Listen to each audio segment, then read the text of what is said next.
white spot disease, white spot virus. Southeast's prawn industry devastated by white spot disease. Another case has been detected. This was the first prawn farm affected by the white spot outbreak. 6 months on, it's almost like Death Valley. Experts say fewer than 20% with the disease end up surviving. White spot disease killed our industry and will keep what's left of it on hold for another 12 months. It's complete devastation. They've got to get behind the people that are growing food.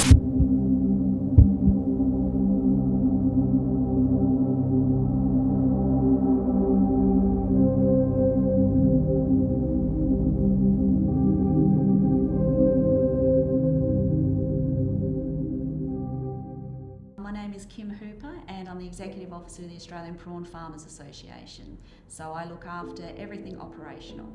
My name's Nick Moore. I'm currently the Executive Director of Gold Coast Marine Aquaculture.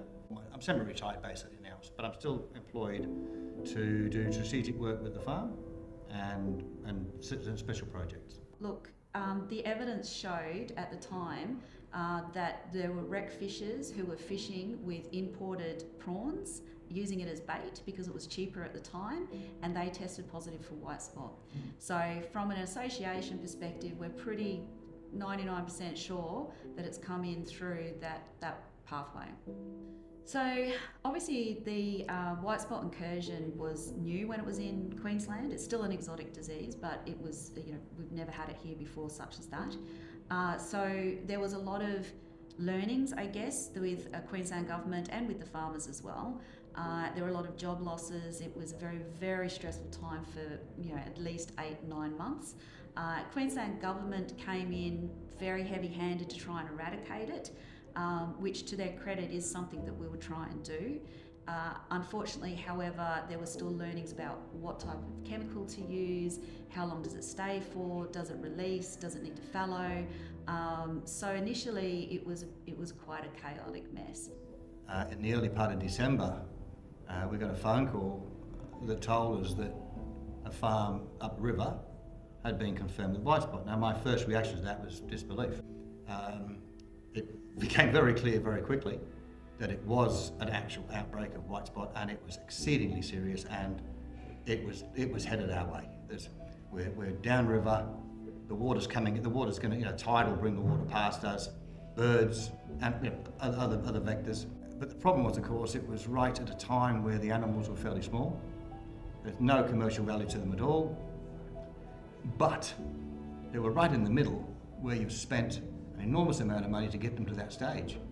Basically, we waited, and knowing that this was coming, and we tried to avoid it best we could with different techniques that we could employ that were available to us at the time, which was pretty well nothing, to be fair.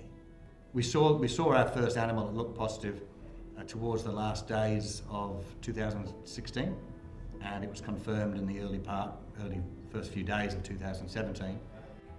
But without a doubt, the worst moment of my working life by far. The impact to the industry has been very significant. Economically, we're talking millions and millions of dollars. But on the other side of things, we also have expansion of farms and intensifying. So we're bigger than we've ever been, but we still battle with this white spot disease. It's not just the economic loss, it's really that emotional loss and the loss of generations of farming. And it's just so gut-wrenchingly disruptive to your life, to your family, to the farm, to the staff. There is no part of what you do that doesn't get affected.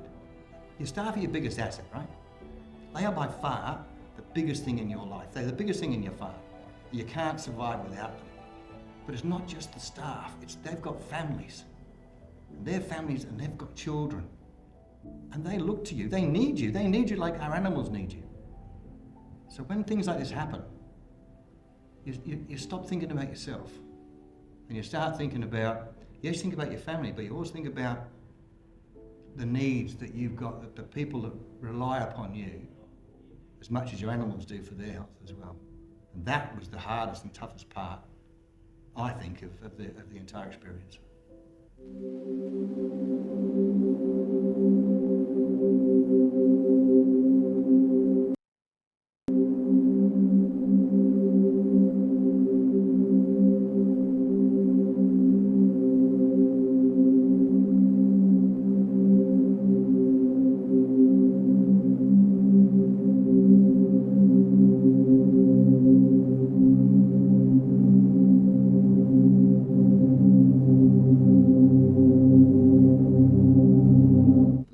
image there that I did see that brings back a particularly poor memory is the chlorine truck on the side of the pond.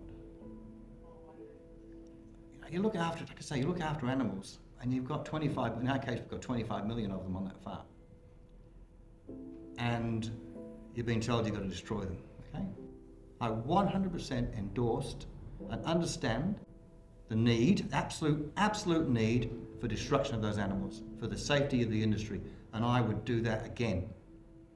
But chlorine, because that's all that was available, because that was all that was acceptable to the government, because that was all that had been registered. And it happened in other countries.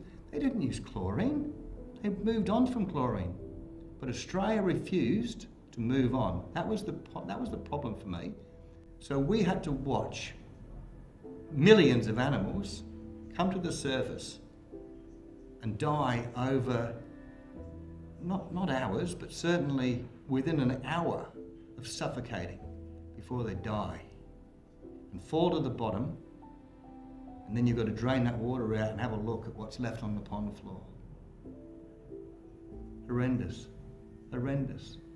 As far as the government treating foot and mouth in comparison to what we've been going through with white spot, they've got biosecurity officers that are in northern Queensland. So they're looking very closely at Indonesia, because there has been a detection there. They're throwing a lot of resources at it. They're looking at tourists that come in. They're looking at what they're packing. They're looking at what they're wearing with their shoes, etc. Yet we're still importing raw prawns that come from white spot infected countries. It's crazy.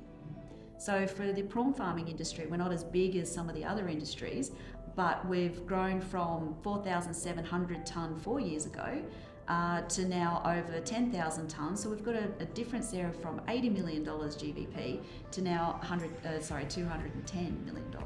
So that's just in the last 4 years. So it is going to become a significant player. And the global trends are there, as well as in Australia, that it is a sustainable, really good protein food source. We redeveloped 2 commercial ponds into settlement and a treatment system where we've put in drum filtration. We started off with 1, we now have 4, and they do 50 microns. So 50 microns is pretty tiny. It's as small as, again, back to commercial reality, it's as small as you can do to push the volumes of water that we need. During the outbreak, we redeveloped some land low-lying, so we've built a very, very large reservoir. So the advantage we've got now we didn't have originally, was we've got a lot of water on the farm that is treated. It's been treated before it's been pumped onto the farm. It's been filtered before it goes onto the farm, and it's ready to go at any one time. So should we get in a situation where a farm up the river has gone positive, we will have, I'm going to say, months of water. I suppose I did say before that was the worst day and the worst time of my working life. But ironically, it also created the best time of my working life, because when we went positive, we had 43 staff. And I gathered the staff up and said, look guys and girls, look, I can't promise what's going to happen here. I don't know. The government was running scared. Certainly the state government really didn't know what was going to happen at the time, and biosecurity had never been exposed to this. So I said to the 43 staff on that day, I said, look, we've been asked to stand down for 18 months. 18 months, stand down. That's no farming for 18 months. Now, I don't know what I'm going to do. I don't know what you're going to do. If you want to leave, leave. It's fine. I'm not going to get rid of any of you. I will keep you all on, I promise you that. But if you need to leave, I'll give you a reference, I'll look after you. The company will understand fully. 18 months later, every single one of those 43 was there. Best day of my working life.